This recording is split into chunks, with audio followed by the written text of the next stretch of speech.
And welcome back to Beerfield Fantasy Football Shots. I am your host at Hot BFF, Christopher Hopper, joining you on this Friday, September 1st, 2017.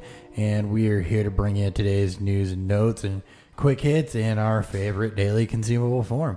We will not be really getting into cuts or anything on this episode. We're aware that they happen, but we're planning a podcast episode for that next Monday, so definitely check that out. We're going to get together on Friday and go over some of the bigger cuts, the fantasy implications of those, or on Sunday, and go over the bigger cuts, the fantasy implications of those, and some guys land some spots. We want to kind of let everything settle down a little bit before we get into that in depth. So, anyway, that'll show up on Monday. Just quick shout outs here. Subscribe to the YouTube channel. Leave us a comment. You can find the Beerfield Fantasy Football Podcast on iTunes, Google Play, Stitcher, Podbean, anywhere that you consume podcasts from. Subscribe, give us feedback. We absolutely love feedback. You can follow the show on Twitter at BeerfieldFF. You can follow my co-host at Nick Sparts and at ThurryBFF on Twitter. Now, getting into the news.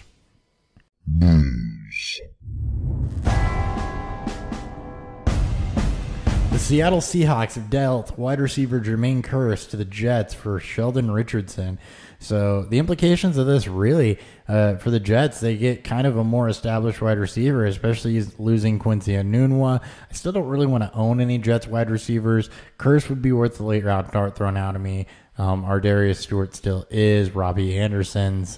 But none of those guys are worth more than, in a 16-team league, maybe higher. But most of the time, just deep bench stashes or watch listing.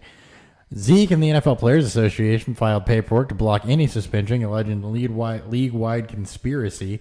So what this means for Ezekiel Elliott is, first off, there's pressure on the independent arbitrator, I think, who's reviewing this case, to come down and have a decision by Monday.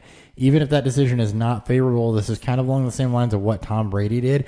It is almost a certainty that Zeke Elliott plays in at least week one, if not more, the first part of the season.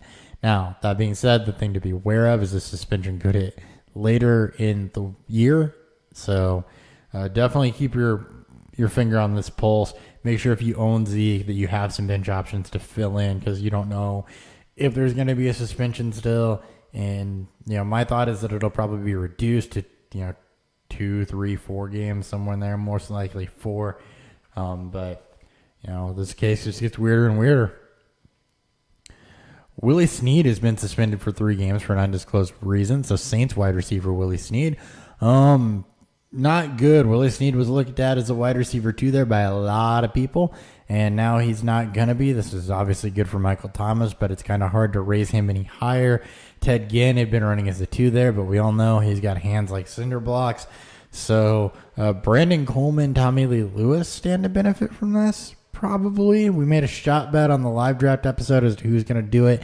My throw's on Tommy Lee Lewis. He's had a great preseason, but we'll see what happens here. But somebody stands to benefit and should have a big, or at least a passable first 3 weeks. The NFL has fully restated Martavis Bryant, so he was reinstated for preseason activities as expected. He'll be reinstated fully for the regular season. Kerwin Williams is on the number 2 job for the Cardinals, so this does correspond to a cut of Chris Johnson. We'll get more into that on Monday's episode. But Kerwin Williams will be the number 2 back there, as I predicted at the beginning of the preseason. No real value, though, unless there's a David Johnson injury. For the Bengals, rookie wide receiver John Ross is expected to miss a couple weeks with a knee injury. He'd already missed some time in preseason. I think that you can't really count on him to be anything right now, so you should not be drafting him, should not be stashing him, and I think his dynasty value is taking a hit, but they're likely to run with LaFell and Alex Erickson and Tyler Boyd, Cody Core. I mean, it's not like they're short on receivers without John Ross there.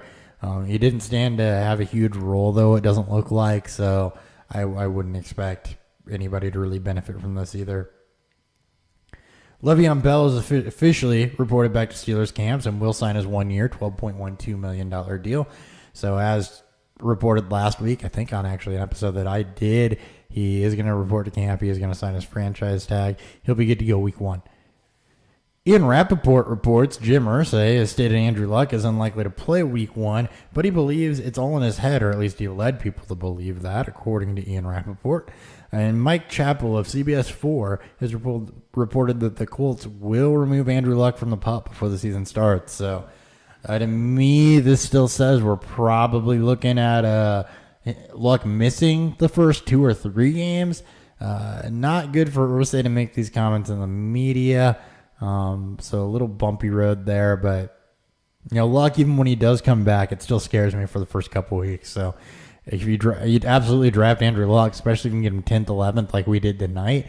It's a great value when he does play, but just make sure that you stream quarterbacks with that or get a good quarterback to run with it. Carson Palmer has a really easy schedule. That was the route we went.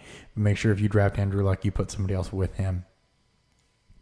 And finally, in kicker news, because they're people too, Zane Gonzalez has won the Browns kicking competition over Cody Parkey. Parkey got cut. Again, more on that Monday.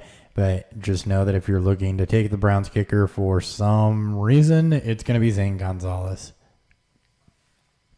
All right, that's all we got for news for you today. Be sure to tune in tomorrow. Check out at Nick Sparts, as he'll be manning the hosting chair to go over some more news and some other things with you. We'll be back with a new podcast on Monday. We're going to go over roster cuts for that, so that'll be a good one. It's one you don't want to miss. We'll have all of our insights on that. Again, you can subscribe to that on iTunes, Google Play. Follow the show at BeerfieldFF. Aside from that, I think that's all I got for you tonight. So have a good one. See ya.